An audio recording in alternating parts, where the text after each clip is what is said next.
ബി.ജെ.പിയെ ലക്ഷ്യമിട്ട് വസ്തുതാവിരുദ്ധമായ വാർത്തകൾ നൽകുക എന്നത് മോദി വിരുദ്ധർക്ക് ആവേശമുയർത്തുന്ന കാര്യമാണ്. അത്തരത്തിൽ ആര് ഉയർന്നു വരുന്നുവോ അവരെ വാദ്യഘോഷങ്ങളോടെ കൊണ്ടു നടക്കുക എന്നത് നമ്മുടെ ഇന്ത്യയിൽ ഏറ്റവും വേരോട്ടമുള്ള ജോലിയുമാണ്. അങ്ങനെ ബി.ജെ.പിയെ എതിർക്കുന്നവരെ പൊന്നുപോലെ നോക്കാൻ ഇഷ്ടം പോലെ ആളുകളുമുണ്ട്. പറഞ്ഞു വന്നത്, ഈ ലോക്സഭാ തെരഞ്ഞെടുപ്പിൽ മോദിക്കെതിരെ ബി.ജെ.പിക്കെതിരെ നിരന്തരം പോസ്റ്റുകളും വീഡിയോകളും ഇട്ട ധ്രുവ് റാത്തി എന്ന ഹരിയാന സ്വദേശിയായ 29-കാരനെ കുറിച്ചാണ്. കണ്ടന്റ് ക്രിയേറ്ററും സോഷ്യൽ മീഡിയ ഇൻഫ്ലുവൻസറുമാണ് ധ്രുവ് റാത്തി. അതൊക്കെ അയാളുടെ കയ്യിലിരിക്കട്ടെ നീ. കോൺഗ്രസും മറ്റ് സഖ്യകക്ഷികളും രാജ്യത്തെ മറ്റ് മോദി വിരുദ്ധരുമെല്ലാം അങ്ങ് ആഹ്ലാദിക്കുകയായിരുന്നു ധ്രുവ് റാത്തിയുടെ വീഡിയോകൾ എടുത്തിട്ട്. ആഘോഷമെന്ന് പറഞ്ഞാൽ ഒരു പത്തരമാറ്റ ആഘോഷം തന്നെ. ധ്രുവ് റാത്തിയെ ആരെങ്കിലും ഫണ്ട് ചെയ്യുന്നുണ്ട് എന്ന് പറഞ്ഞാൽ ആർക്കാണ് എതിർക്കാൻ പറ്റുക? ഇക്കൂട്ടരൊക്കെ, മേൽപ്പറഞ്ഞ കൂട്ടരൊക്കെ എതിർക്കുമായിരിക്കും. പക്ഷേ അതിലൊരു സാധ്യത കാണുന്നില്ലേ? ഇനി ബാക്കി പറയുന്നതിന് മുമ്പ് പ്രധാനപ്പെട്ട മറ്റൊരു കാര്യം പറയട്ടെ. എല്ലാവരും ഒന്ന് ചാനൽ സബ്സ്ക്രൈബ് ചെയ്യണേ. ലൈക്ക് ബട്ടൺ അമർത്തണം, ബെൽ ബട്ടണും അമർത്തണം. ഇനി നമുക്ക് വിഷയത്തിലേക്ക് വരാം. രാജ്യത്തിൻ്റെ സ്വസ്ഥത കെടുത്തുന്ന തരത്തിൽ, അന്തഛിദ്രം ഉണ്ടാക്കുന്ന തരത്തിൽ കണ്ടന്റുകൾ ഇട്ടാൽ സത്യത്തിൽ അത് രാജ്യദ്രോഹമല്ലേ എന്ന് സംശയിച്ചാൽ തെറ്റു പറയാൻ പറ്റുമോ? ഇപ്പോൾ ധ്രുവ് റാത്തിക്കെതിരെ മഹാരാഷ്ട്ര പോലീസും കേസെടുത്തിരിക്കുകയാണ്. ലോക്സഭാ സ്പീക്കർ ഓം ബിർളയുടെ മകൾ അഞ്ജലി ബിർളയ്ക്കെതിരെ വ്യാജ പോസ്റ്റ് ഇട്ടതിനാണ് മഹാരാഷ്ട്ര സൈബർ പോലീസ് കേസെടുത്തിരിക്കുന്നത്. എന്നാൽ ഇത്തരത്തിൽ റാത്തിക്കെതിരെ കേസും കോടതി നിരീക്ഷണങ്ങളും വരുന്നത് ആദ്യമായാണോ? അല്ല, ഒരിക്കലുമല്ല. അത്തരത്തിലുള്ള കുറച്ച് സംഭവങ്ങൾ ചൂണ്ടിക്കാണിക്കാനുണ്ട്. അതാണ് പറയാൻ വന്നതും. അതിൽ ഒന്നാമത്തേത് ഡിക്റ്റേറ്റർഷിപ്പ് എന്ന വീഡിയോയ്ക്കെതിരെ ഉണ്ടായ പരാതിയാണ്. അതായത് ഇന്ത്യയുടെ ജനാധിപത്യത്തെ സംശയിക്കുന്നു എന്നതാണ് ഇതിൽ പറയുന്നത്. ഫെബ്രുവരി 23, 2024 ഈ അവകാശവാദം ഉള്ള വീഡിയോ വരുന്നത്. വ്ളാഡിമിർ പുടിൻ്റെ റഷ്യയ്ക്കും കിം ജോങ് ഉന്നിൻ്റെ ഉത്തര കൊറിയയ്ക്കും സമാനമായ അന്തരീക്ഷത്തിലേക്കാണ് ഇന്ത്യ പോകുന്നതെന്ന് ധ്രുവ് പറയുന്നു. പുതിയ ഇന്ത്യയിൽ ഇതൊരു ചെറിയ കാര്യമല്ല. യൂട്യൂബിൽ ധ്രുവ് റാത്തിയുടെ വീഡിയോയ്ക്ക് 2 കോടി വ്യൂസ് എന്ന എണ്ണത്തേക്കാൾ വലിയ ഇമ്പാക്റ്റ് ഈ വീഡിയോയ്ക്ക് ഉണ്ടാക്കിയിട്ടുണ്ട്. വീഡിയോയ്ക്ക് പുറമെ ഈ വീഡിയോയുടെ കട്ട് ചെയ്ത് പ്രചരിപ്പിക്കപ്പെടുന്ന ഭാഗങ്ങളിലൂടെയും വീഡിയോയെ അധികരിച്ച് എഴുതപ്പെട്ട വാർത്തകളിലൂടെയും ലേഖനങ്ങളിലൂടെയുമൊക്കെ വീണ്ടും കോടിക്കണക്കിന് ജനങ്ങളിലേക്ക് ധ്രുവ് പറയാനുദ്ദേശിച്ച ആശയം എത്തിക്കുകയും ചെയ്തു. രണ്ടാമത്തേതായി റിയൽ ഡാബർ കൊൽക്കത്ത പ്രശ്നമാണ്. അത് ഇത്തരത്തിലാണ്.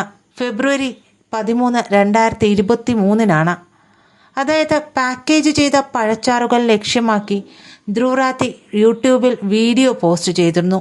ഫ്രൂട്ട് ജ്യൂസുകളുടെ പൊതികൾ പ്രദർശിപ്പിക്കുന്നതിനിടയിൽ ബ്രാൻഡ് പേരുകൾ മറച്ചുവെക്കുകയും പാക്കേജിങ്ങിൻ്റെ മറ്റ് ഭാഗങ്ങൾ വ്യക്തമായി കാണിക്കുകയും ചെയ്തു. വീഡിയോയിൽ യഥാർത്ഥ പഴച്ചാറുകൾ പാക്കേജിംഗ് ഉപയോഗിക്കുകയും ചെയ്തു. തുടർന്ന് ഫെബ്രുവരി 15, 2023 വീഡിയോ നീക്കം ചെയ്യാൻ ഡാബർ റാത്തിയോട് അഭ്യർത്ഥിച്ചു. എന്നാൽ 2023 ഫെബ്രുവരി 17 മറുപടിയിൽ അദ്ദേഹം അത് ചെയ്യാൻ വിസമ്മതിച്ചു. തുടർന്ന് 2023 മാർച്ച് 15 കൊൽക്കത്ത ഹൈക്കോടതി വീഡിയോയിൽ നിന്ന് FMCG പ്രമുഖരായ ഡാബറിന്റെ റിയൽ ജ്യൂസുകളുടെ മുഖമൂടി ധരിച്ച് ബ്രാൻഡഡ് ഉള്ളടക്കം നീക്കം ചെയ്യാൻ റാത്തിയോട് ഉത്തരവിട്ടു. മൂന്നാമതായി ഇന്ത്യയുടെ വികലമായ ഭൂപടം കാണിക്കുകയും അത് ഇന്ത്യയിലെ ഇൻഫർമേഷൻ ആൻഡ് ബ്രോഡ്കാസ്റ്റിംഗ് മന്ത്രാലയം തടയുകയും ചെയ്തിട്ടുണ്ട്. ഇമ്രാൻഖാന് പാകിസ്ഥാനിൽ അധികാരം നഷ്ടപ്പെട്ടത് എന്തുകൊണ്ടാണെന്ന് വിശദീകരിക്കാൻ അത് അവകാശപ്പെടുന്നുണ്ട്. 4.41 മിനിറ്റുള്ള യൂട്യൂബ് വീഡിയോയിൽ ഇന്ത്യയുടെ ഭൂപടം വികലമാക്കിയ ധ്രുവ് റാത്തി പ്രദർശിപ്പിക്കുകയും ചെയ്തു. അവിടെ ഇന്ത്യൻ പ്രദേശത്തിന്റെ ചില ഭാഗങ്ങൾ പാകിസ്ഥാനിൽ കാണിക്കുകയും ചെയ്യുന്നുണ്ട്.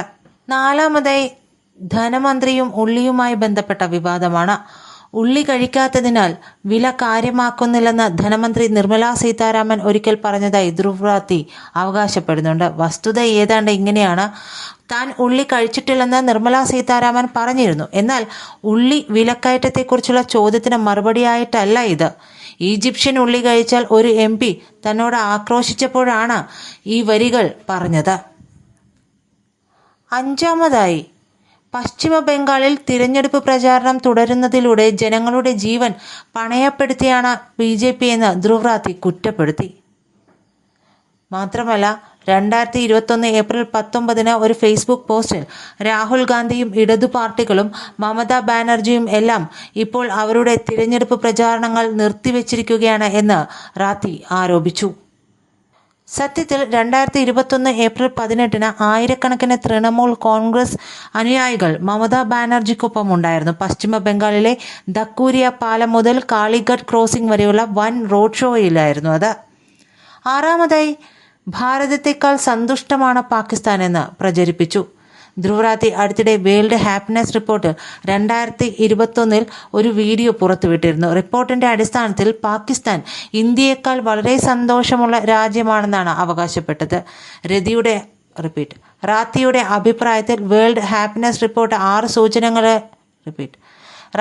അഭിപ്രായത്തിൽ വേൾഡ് ഹാപ്പിനെസ് റിപ്പോർട്ട് 6 സൂചകങ്ങളെ അടിസ്ഥാനമാക്കി ഓരോ രാജ്യത്തെയും റാങ്ക് ചെയ്യുന്നുണ്ടായിരുന്നു.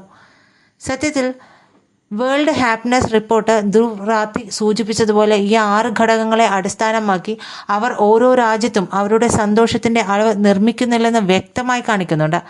വ്യക്തികളുടെ സ്വന്തം രാജ്യത്തെ അവരുടെ ജീവിതത്തെ വിലയിരുത്തിയതിന്റെ അടിസ്ഥാനത്തിലാണ് സൂചിക കണക്കാക്കുന്നതെന്നും റിപ്പോർട്ട് വ്യക്തമാക്കുന്നുണ്ട്. ഏഴാമതായി, ധ്രുവ് റാത്തിക്കെതിരായ NCPCR അന്വേഷണം. ധ്രുവ് റാത്തി 15 വയസ്സുള്ള ഒരു ആൺകുട്ടിയുടെ IP ലൊക്കേഷൻ നിയമവിരുദ്ധമായി നേടുകയും ആ കുട്ടിയെ സോഷ്യൽ മീഡിയ പ്ലാറ്റ്ഫോമിൽ ഭീഷണിപ്പെടുത്തുകയും ചെയ്തു എന്നുള്ളതാണ്. ഫെബ്രുവരി 16, 2021 ഈ സംഭവം പുറത്തു വന്നത്. ഇതിൽ ദേശീയ ബാലാവകാശ സംരക്ഷണ കമ്മീഷൻ ധ്രുവ് റാത്തിക്കെതിരെ അന്വേഷണം ആരംഭിച്ചു. കത്ത് നൽകി 7 ദിവസത്തിനകം ധ്രുവ് റാത്തിക്കെതിരെ ഉചിതമായ നടപടിയെടുക്കാൻ ട്വിറ്റർ ഇൻകോർപ്പറേഷൻ കമ്മീഷനോട് നിർദ്ദേശിച്ചു. BJP MP റീത്ത ബഹുഗുണയുടെ ചെറുമകൾ പടക്കം പൊട്ടിത്തെറിച്ച് പൊള്ളലേറ്റ് മരിച്ചു എന്നുള്ളൊരു വാർത്തയാണ് എട്ടാമതായി. ഇത് 2020 നവംബർ 17 BJP MP റീത്ത ബഹുഗുണയുടെ ചെറുമകൾ പടക്കം പൊട്ടിത്തെറിച്ച് പൊള്ളലേറ്റ് മരിച്ചതായി ഒരു കൂട്ടം വാർത്താ റിപ്പോർട്ടുകൾ അവകാശപ്പെട്ടിരുന്നു.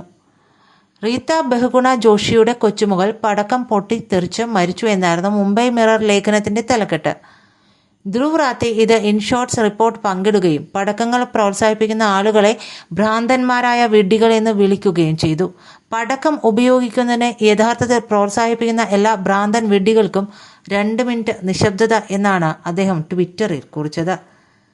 ഇത് സത്യത്തിൽ എന്താണ് സംഭവിച്ചത്? തൻ്റെ കൊച്ചുമകൾ അവരുടെ ഡ്രോയിങ് ബുക്കുകൾക്ക് നിറം കൊടുക്കാൻ മേൽക്കൂരയിൽ പോയിരുന്നുവെന്നും തകർന്ന ക്രയോൺ ശരിയാക്കാൻ തീ കൊളുത്തിയെന്നും റീത്ത ബഹുഗുണ വ്യക്തമാക്കുകയും ചെയ്തു. പടക്കം പൊട്ടിച്ചതായി MP ഒരിടത്തും പറഞ്ഞിട്ട് പോലുമില്ല. ദുബായിൽ പുതിയ iPhone വാങ്ങുന്നത് ഇന്ത്യയിൽ വാങ്ങുന്നതിനേക്കാൾ വില കുറവിലാണ് എന്നുള്ളതായിരുന്നു ഒരു 9ാമത്തെ ഉദാഹരണം. ഇത് 2020 ഒക്ടോബർ 20 വരുന്നത്. ഈ പ്രശ്നം വരുന്നത് ആപ്പിളിന്റെ പുതിയ പ്രീമിയം മുൻനിര മൊബൈൽ ഫോണായ iPhone 12 Pro ഇന്ത്യയിൽ നിന്ന് വാങ്ങുന്നതിനേക്കാൾ ദുബായിലേക്ക് പറന്ന് വാങ്ങുന്നതാണ് നല്ലത് എന്നാണ് ധ്രുവ് റാത്തി പറഞ്ഞത്. ഇന്ത്യൻ നികുതി സമ്പ്രദായത്തെ വിമർശിച്ചായിരുന്നു ഈ ട്വീറ്റ്. ഇന്ത്യയിൽ 1,20,000 രൂപ വിലയുള്ള iPhone 12 Proയ്ക്ക് ദുബായിൽ 84,000 രൂപയാണെന്നും ദുബായിലേക്കുള്ള മടക്ക ടിക്കറ്റിന് ഏകദേശം 20,000 രൂപയാണെന്നും റാത്തി അവകാശപ്പെടുന്നു. കസ്റ്റംസ് നിയമങ്ങളും ചട്ടങ്ങളും അനുസരിച്ച് 50,000 രൂപയിൽ കൂടുതൽ വിലയുള്ള അനാവശ്യമല്ലാത്ത ഉൽപ്പന്നങ്ങളുടെ ഇറക്കുമതി വിമാനയാത്രക്കാർക്ക് ബാഗേജ് അലവൻസായി അനുവദനീയമേ അല്ല. 50,000 രൂപയിൽ കൂടുതൽ വിലയുള്ള ഉൽപ്പന്നങ്ങൾ പ്രഖ്യാപിക്കുന്നതിൽ പരാജയപ്പെടുന്ന യാത്രക്കാർ 36.05% ഡ്യൂട്ടിയും ഉൽപ്പന്നത്തിന്റെ വിലയേക്കാൾ 20% പിഴയും ഏകദേശം 10% പിഴയും കൂടി നൽകേണ്ടതുണ്ട്. 10ാമതായി, അടിസ്ഥാനരഹിതമായ അവകാശവാദങ്ങളുള്ള ഡൽഹി കലാപത്തെക്കുറിച്ചുള്ള 12 മിനിറ്റ് ദൈർഘ്യമുള്ള വീഡിയോയാണ്. 2020 മാർച്ച് 3-നാണ് ഇത് വരുന്നത്. ഡൽഹി കലാപത്തിന്റെ ഒരു വിശകലനം യൂട്യൂബിൽ പ്രസിദ്ധീകരിച്ചു. റാത്തി വിവരങ്ങൾ തെറ്റായി റിപ്പോർട്ട് ചെയ്യുകയും കപിൽ മിശ്രയുടെ പങ്ക് ഉൾപ്പെടെയുള്ള പ്രധാന വിശദാംശങ്ങൾ ഒഴിവാക്കുകയും പ്രതിഷേധക്കാരനായ മുഹമ്മദ് ഷാറൂഖിനെ കുറിച്ചുള്ള വിശദാംശങ്ങൾ ഒഴിവാക്കുകയും സംശയിക്കുകയും ചെയ്തു. കൂടാതെ ഡൽഹി പോലീസിന്റെ പങ്കിലും സംശയമുണ്ടായി. സത്യത്തിൽ ഇത് OP ഇന്ത്യ ഈ 12 മിനിറ്റ് വീഡിയോയുടെ പൂർണ്ണമായ വസ്തുതാ പരിശോധന നടത്തി. കലാപ കേസുകൾ സബ് ജുഡീഷ്യൽ ആണെന്നും നിരവധി പ്രതികൾക്ക് ഇനിയും ജാമ്യം ലഭിച്ചിട്ടില്ലെന്നും നിരീക്ഷിച്ചിട്ടുണ്ട്. 11 ഇന്ത്യയെ മതത്തിന്റെ അടിസ്ഥാനത്തിൽ വിഭജിച്ചിട്ടില്ല എന്നുള്ളതാണ്. ഇത് 2019 ഡിസംബർ 9-നാണ് വരുന്നത്. ഇന്ത്യയെ മതത്തിന്റെ അടിസ്ഥാനത്തിൽ വിഭജിച്ചിട്ടില്ലെന്ന് ധ്രുവ് റാത്തി അവകാശപ്പെടുന്നു. മതേതര ഇന്ത്യക്കും ഇസ്ലാമിക പാകിസ്ഥാനും ഇടയിലാണ് അത് സംഭവിച്ചത് എന്നാണ് അവകാശപ്പെട്ടത്. ആഭ്യന്തരമന്ത്രി അമിത്ഷാ ചരിത്രം വളച്ചൊടിക്കുകയാണെന്നും റാത്തി ആരോപിച്ചു. വാസ്തവത്തിൽ ചരിത്രത്തെ ഏറ്റവും നികൃഷ്ടമായി വളച്ചൊടിക്കുന്നതിൽ ഏർപ്പെട്ടതിന്റെ കുറ്റവാളി കൂടിയാവുകയാണ് ഇതിലൂടെ ധ്രുവ് റാത്തി തന്റെ ടൈം ലൈനിൽ നിന്ന് ഈ ട്വീറ്റ് തന്നെ നീക്കം ചെയ്തു. 12-മതായി 54,000 പേർ BSNL-ൽ 2019 ഏപ്രിൽ 5-ന് ജോലിരഹിതരാകാൻ പോകുന്നു എന്നുള്ള സംഭവമായിരുന്നു. BSNL-ന്റെ ചെയർമാനും മാനേജിംഗ് ഡയറക്ടറുമായ അനുപം ശ്രീവാസ്തവ് BSNL-ന്റെ നിലപാട് വ്യക്തമാക്കുകയും വിരമിക്കൽ പ്രായം കുറയ്ക്കുകയോ ജീവനക്കാരെ പിരിച്ചുവിടുകയോ ചെയ്യുന്ന കാര്യം പരിഗണിക്കുന്നില്ലെന്ന് വ്യക്തമാക്കി. ഇതോടെ ആ കാര്യം വ്യാജമാണെന്ന് വ്യക്തമായി. 13-മതായി ഛത്തീസ്ഗഡിലെ വനഭൂമി എങ്ങനെയാണ് മോദി സർക്കാർ അദാനി ഗ്രൂപ്പിന് വിറ്റതെന്ന് ധ്രുവ് റാത്തി ഫേക്ക് ട്വീറ്റ് ചെയ്തു. നിയമ നടപടികൾ ഒഴിവാക്കുന്നതിനായി വ്യാജ വാർത്ത പിൻവലിക്കണമെന്ന അദാനി ഗ്രൂപ്പ് ആവശ്യപ്പെട്ടതോടെ ഈ ട്വീറ്റ് ഡിലീറ്റ് ചെയ്യുന്നു. 14-മതായി സർദാർ പട്ടേലിന്റെ പ്രതിമ ആരും സന്ദർശിക്കില്ല. ഇത് 2018 നവംബർ 1-നാണ് ഇട്ടിരിക്കുന്നത്. സ്റ്റാച്യു ഓഫ് യൂണിറ്റി സംബന്ധിച്ച് യൂട്യൂബറായ ധ്രുവ് റാത്തി ഒരു ലേഖനം പ്രിന്റ് ചെയ്ത് പ്രസിദ്ധീകരിക്കുന്നുണ്ട്. അതിൽ സാമ്പത്തികമായി പോലും പ്രതിമയ്ക്ക് അർത്ഥമില്ലെന്ന് പറഞ്ഞിരുന്നു. താജ്മഹൽ സന്ദർശിക്കുന്ന വിനോദസഞ്ചാരികളിലെ 10-1 ഈ പ്രതിമ സന്ദർശിക്കില്ല എന്നായിരുന്നു പറഞ്ഞിരുന്നത്. ഒരു നോട്ടത്തിൽ നോക്കിയാൽ സർദാർ വല്ലഭായ് പട്ടേലിന്റെ സ്റ്റാച്യു ഓഫ് യൂണിറ്റിയുടെ ഏറ്റവും തിരക്കേറിയ വർഷമായി 2023 അടയാളപ്പെടുത്തിയിട്ടുണ്ട്. ഔദ്യോഗിക കണക്കുകൾ പ്രകാരം 50 ലക്ഷത്തിലധികം വിനോദസഞ്ചാരികൾ സ്റ്റാച്യു ഓഫ് യൂണിറ്റി സന്ദർശിച്ചിട്ടുണ്ട്. 15-മത് BJP ഭരിക്കുന്ന സംസ്ഥാനങ്ങൾ പ്രളയക്കെടുതിയിൽ അകപ്പെട്ട കേരളത്തിന് സഹായമായി 1 രൂപ പോലും അനുവദിച്ചില്ല എന്നുള്ളതാണ്. സത്യത്തിൽ BJP സംസ്ഥാന സർക്കാരുകൾ വളരെ ആവേശത്തോടെ കേരളത്തെ സഹായിക്കാൻ രംഗത്തിറങ്ങിയിരുന്നു എന്നതാണ് യാഥാർത്ഥ്യം. എന്നിരുന്നാലും തന്റെ ഗുരുതരമായ തെറ്റിന് മാപ്പ് പറയാൻ റാത്തി ആഗ്രഹിച്ചതുമില്ല. 17-മത് ഇന്ത്യൻ സൈന്യത്തിന് ആവശ്യമായ പണം സർക്കാരിന്റെ പക്കലില്ല എന്നുള്ളത്. അത് 2018 ജൂൺ 5-നാണ് പറഞ്ഞിരിക്കുന്നത്. നാഷണലിസ്റ്റ് എന്ന് വിളിക്കപ്പെടുന്ന നമ്മുടെ മോദി സർക്കാരിന് ഇന്ത്യൻ സൈന്യത്തിന് ആവശ്യമായ പണമില്ലെന്നായിരുന്നു അവകാശവാദം. വസ്ത്രങ്ങളും സൈനിക യൂണിഫോമുകളും വാങ്ങാൻ ഇനി സൈനികർക്ക് സ്വന്തം പണം ചെലവഴിക്കേണ്ടി വരും. സത്യത്തിൽ അങ്ങനെയൊന്നുമായിരുന്നില്ല. പ്രതിരോധ മന്ത്രാലയത്തിന്റെ വിജ്ഞാപനത്തിൽ ഡ്രസ് അലവൻസ് വർഷത്തിലൊരിക്കൽ ജീവനക്കാരുടെ ശമ്പളത്തിൽ നേരിട്ട് നിക്ഷേപിക്കുമെന്ന് വ്യക്തമായി സൂചിപ്പിച്ചിരുന്നു. 18-മതായി നീരവ് മോദി നികുതി വെട്ടിപ്പ് സംബന്ധിച്ച സുപ്രധാന ഫയലുകൾ IT വകുപ്പിന്റെ കെട്ടിടത്തിൽ കത്തിച്ചു എന്നുള്ളതായിരുന്നു. അതെന്തായിരുന്നു? ഇത് സത്യത്തിൽ അസത്യമായിരുന്നു. ആദായ നികുതി വകുപ്പ് അത്തരം എല്ലാ അവകാശവാദങ്ങളും നിരസിച്ചുകൊണ്ട് ഒരു പ്രസ്താവന തന്നെ ഇറക്കി. 19-മതായി BJP MLA-ക്കെതിരെ ബലാത്സംഗ കുറ്റം CBI സ്ഥിരീകരിച്ചു എന്നുള്ളതായിരുന്നു. അത് 2018 മെയ് 11-നാണ് പറഞ്ഞത്. CBI അന്വേഷണത്തിന് ശേഷം BJP MLA-ക്കെതിരെ ഇപ്പോൾ ബലാത്സംഗ കുറ്റം സ്ഥിരീകരിച്ചിട്ടുണ്ടെന്നായിരുന്നു അവകാശവാദം. സത്യത്തിൽ ബലാത്സംഗം, അക്രമം എന്നിവയുമായി ബന്ധപ്പെട്ട 3 കേസുകളിലെ അന്വേഷണം ഇപ്പോഴും തുടരുകയാണെന്നും CBI ഇക്കാര്യത്തിൽ ഒരു അപ്ഡേറ്റോ നിഗമനമോ പുറപ്പെടുവിച്ചിട്ടില്ലെന്നും വ്യക്തമാക്കി സെൻട്രൽ ബ്യൂറോ ഓഫ് ഇൻവെസ്റ്റിഗേഷൻ ഔദ്യോഗിക വിശദീകരണം നൽകി. ഇനി 20-മത്തേത് യൂട്യൂബർ ധ്രുവ് റാത്തിക്കും അരവിന്ദ് കെജ്രിവാളിനുമെതിരെ പോലീസിൽ പരാതി. 2018 മെയ് 7-നാണിത്. ഭാരതീയ ജനതാ പാർട്ടിയുടെ ഇൻഫർമേഷൻ ആൻഡ് ടെക്നോളജി സെൽ ഒരു വ്യക്തിക്ക് കൈക്കൂലി നൽകാൻ ശ്രമിച്ചുവെന്ന ആരോപണം ധ്രുവ് റാത്തി തന്റെ ട്വിറ്റർ അക്കൗണ്ടിൽ മെയ് 7, 2018 പ്രസിദ്ധീകരിക്കുന്നു. ധ്രുവ് റാത്തിയെ അപകീർത്തിപ്പെടുത്താൻ 2-മത്തെ പ്രസിദ്ധീകരണം 7/5/2018 അരവിന്ദ് കെജ്രിവാൾ വീണ്ടും പോസ്റ്റ് ചെയ്തു. അതായത് ധ്രുവ് റാത്തിയുടെ കുറ്റകരമായ പ്രസിദ്ധീകരണം റീട്വീറ്റ് ചെയ്യുകയാണ് ചെയ്തത്. സത്യത്തിൽ മഹാവീർ പ്രസാദിന് കൈക്കൂലി വാഗ്ദാനം ചെയ്തുവെന്ന് ആരോപിച്ച ആം ആദ്മി പാർട്ടി തലവൻ അരവിന്ദ് കെജ്രിവാളിനും ഗൂഢാലോചന സിദ്ധാന്തത്തിനും ധ്രുവ് റാത്തിക്കുമെതിരെ BJP volunteer Vikas Pandey May 9, 2018 പോലീസിൽ പരാതി നൽകുകയായിരുന്നു. അങ്ങനെ ഒത്തിരി കാര്യങ്ങളുണ്ട് ധ്രുവ് റാത്തിയുടെ ഭാഗത്ത് വന്ന വീഴ്ചകളായിട്ട് ചൂണ്ടിക്കാണിക്കുവാൻ. പക്ഷേ ഇതെല്ലാം മൂടി വെച്ചുകൊണ്ടാണ് കോൺഗ്രസും മോദി വിരുദ്ധരുമൊക്കെ ധ്രുവ് റാത്തിയെ തലയിലേറ്റിക്കൊണ്ട് നടക്കുന്നത്. സത്യത്തിൽ ഇദ്ദേഹം ചെയ്യുന്ന തെറ്റുകളെ ചൂണ്ടിക്കാണിക്കാൻ ആരുമില്ല. എല്ലാവർക്കും വേണ്ടത് മോദി വിരുദ്ധരെയാണ്. മോദി എന്തു ചെയ്താലും അതിനെ തെറ്റ് എന്ന് പറയുന്ന ആളുകളെയാണ് ഇവർക്കൊക്കെ വേണ്ടത്. അതുകൊണ്ട് അവർ ചെയ്യുന്നത് മുഴുവനും ന്യായീകരിക്കുകയാണ് ചെയ്യുന്നത്. സത്യത്തിൽ ഇങ്ങനെ ചെയ്യുന്നതൊക്കെ ശരിയാണോ? നിങ്ങൾ തന്നെ ഒന്ന് ആലോചിച്ചു നോക്കൂ.